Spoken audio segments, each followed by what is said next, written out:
Assalamualaikum warahmatullahi wabarakatuh. Kembali lagi di channel podcast horor.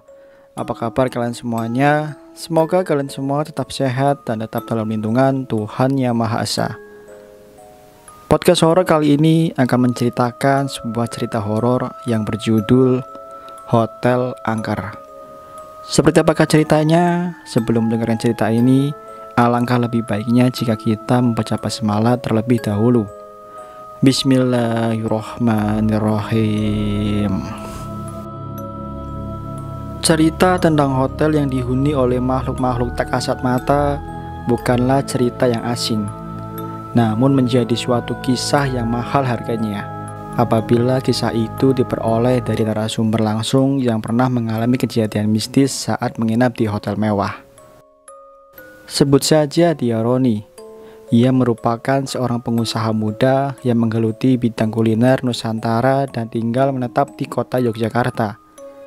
Pada hari Senin 11 Maret 2019, ia datang ke Jakarta untuk memenuhi undangan resepsi pernikahan salah satu temannya di wilayah Jakarta Utara. Tak sengaja, saya bisa berjumpa dan berbincang-bincang dengannya. Banyak hal yang dibahas, namun yang paling unik adalah obrolan tentang pengalaman mistis yang pernah ia alami saat menginap di sebuah hotel bintang 5 di Jakarta. Pada tahun 2015, Roni menginap di hotel tersebut karena diminta untuk menjadi fasilitator acara pelatihan calon-calon pengusaha muda yang akan merintis usaha di bidang kuliner.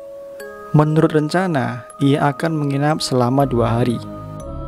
Di hari pertama, Roni memandu acara pelatihan dengan penuh semangat hingga sekitar pukul 10 malam. Setelah pemberesan administrasi dan sedikit koordinasi dengan panitia, ia memutuskan untuk segera masuk kamar untuk istirahat. Tapi dia tak menyadari bahwa hal supranatural akan menimpanya di zona tengah malam. Sejak saya masuk kamar, saya langsung merasakan ada sesuatu yang aneh. Biasanya, saya tak pernah takut atau berpikir yang bukan-bukan. Tapi malam itu, badan saya langsung bergidik saat masuk dan menutup pintu kamar. Kenang Roni memulai kesaksiannya. Namun karena lelah, Roni berusaha mengabaikan firasat itu. Ia kemudian duduk di sofa kamar dan mulai melepas sepatu, meletakkan tas ranselnya, dan berganti pakaian.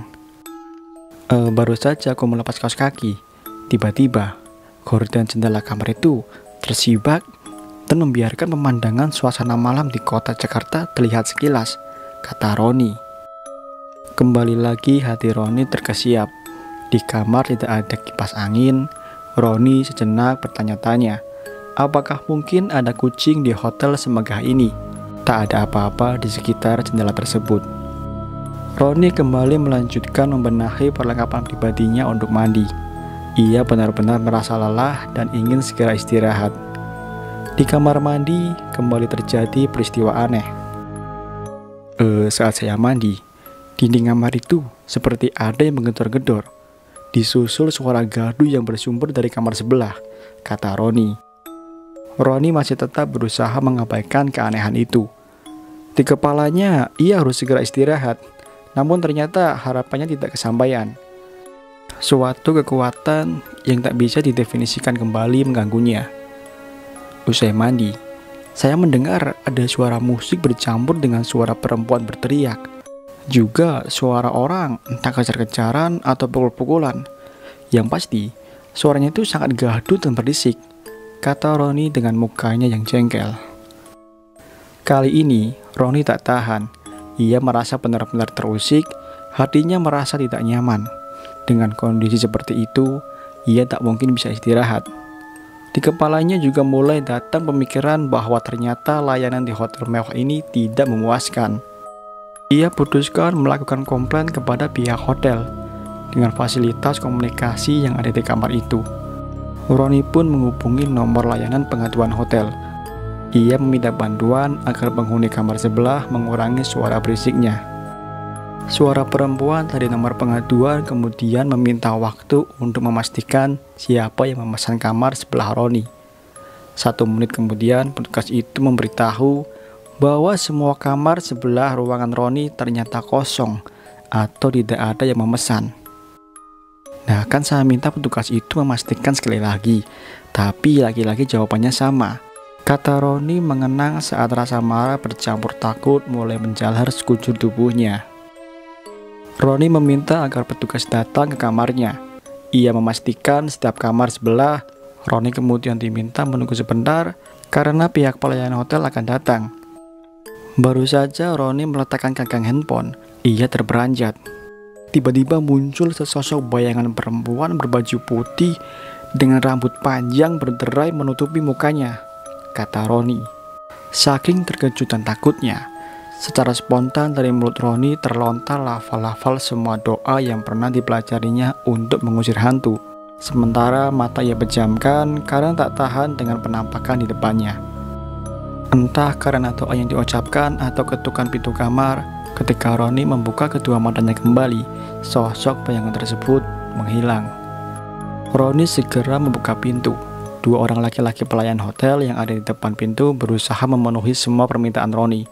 Mereka bingung ketika melihat Roni seperti orang ketakutan dan memaksa pelayan itu membantu membenahi semua barang milik Roni.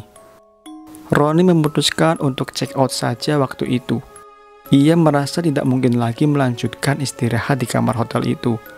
Dua lelaki pelayan hotel yang semula ingin menunjukkan kondisi kamar sebelah, kini bertugas membantu Roni berkemas untuk check out. Mereka berdua berusaha menyembunyikan wajah bingungnya, karena tidak tahu apa yang terjadi. Setelah menyelesaikan semua administrasi, malam itu Roni tetap saja tidak bisa istirahat. Walaupun setelah pindah ke kamar hotel lain, hingga pagi tidak bisa memejamkan mata. Bayangan sosok perempuan berambut panjang belum hilang di pelupuk mata saya, kata Roni. Dia baru tahu bahwa rumor tentang hotel mewah itu angker ternyata benar. Pengalaman yang ia alami telah membuktikan cerita itu bukan omong kosong. Ketika Roni mendengar berita gonjang-ganjing tentang keberadaan hotel itu, ia sudah tidak heran. Puncaknya pada 21 Maret 2018, hotel itu pun benar-benar ditutup. Setelah sempat bertransformasi dari Hotel A kemudian menjadi Hotel B, izin usahanya berakhir karena diduga telah menyelenggarakan usaha prostitusi. Konon selain prostitusi, banyak pula transaksi narkoba. Dan yang tak kalah kontroversinya adalah banyaknya roh halus yang menghuni hotel sejak awal berdiri. Dan kali ini, Roni menjadi saksi atas rumor itu.